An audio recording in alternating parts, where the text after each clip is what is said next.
Unfortunately, project failure is just a fact of life. But why do so many projects fail?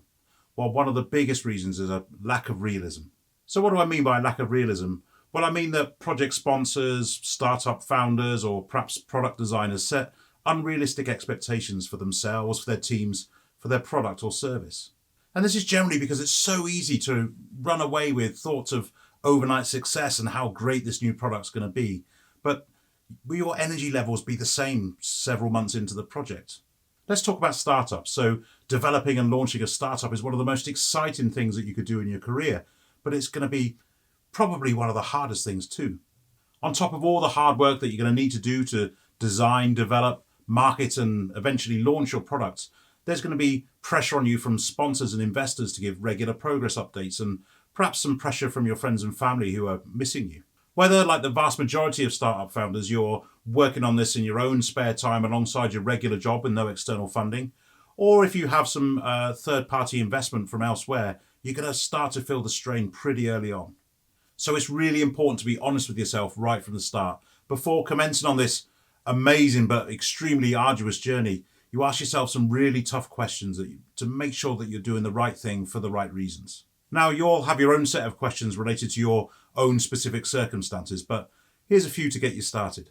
Firstly, you need to ask yourself whether you really have the time and energy to undertake such a project. Secondly, you need to think about the product, and you need to really think deeply about whether you wholeheartedly believe in it and whether it's something that you're willing to give across your time and energy for a good portion of your life to pursue, no matter how hard it gets. Next, you need to understand that you probably can't do this by yourself. You need the support of your friends and family. You need to be really sure that you've got it and really sure that they understand that you're going to be spending less time with them, less committed to your friendships and to your relationships within your family in the pursuit of this startup. Fourth, you need to be sure that the essential aspects of your life, like friends and family and relationships and finances, are in good order before you can really commit to the project. Now, in most projects, and certainly most startups, the founders find themselves pursuing a dream, but you need to ask yourself, is it really a realistic dream, or is this just a whimsical fantasy? You need to be really, really honest with yourself about this one.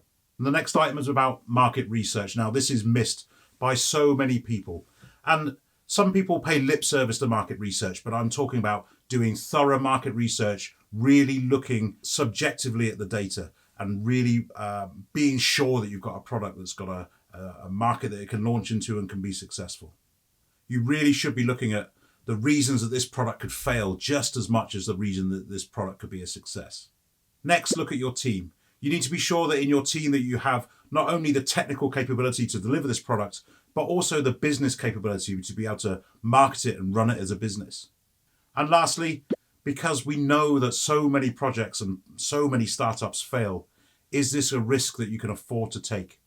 Now, if you can answer these questions with a really strict, soul-searching, brutal honesty and see no reason to rethink your plans, then you're probably in a good place to start.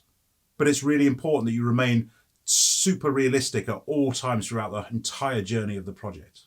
So many startups fail simply because the founders were setting unrealistic expectations for themselves and for the product and weren't really honest with themselves from the start. In some cases, they simply didn't ask themselves these difficult questions right from the start. But sometimes they've lied to themselves, blinded by the dream, unwilling to let their dream be shattered at any cost. Don't let that be you. Sometimes it's just not the right time, and sometimes it's just not the right product. But other opportunities will come along. So make sure that you truly believe in this product and that you're absolutely in the right place to start before committing yourself fully to it. Take the time to reflect and really question everything throughout the entire lifetime of the project.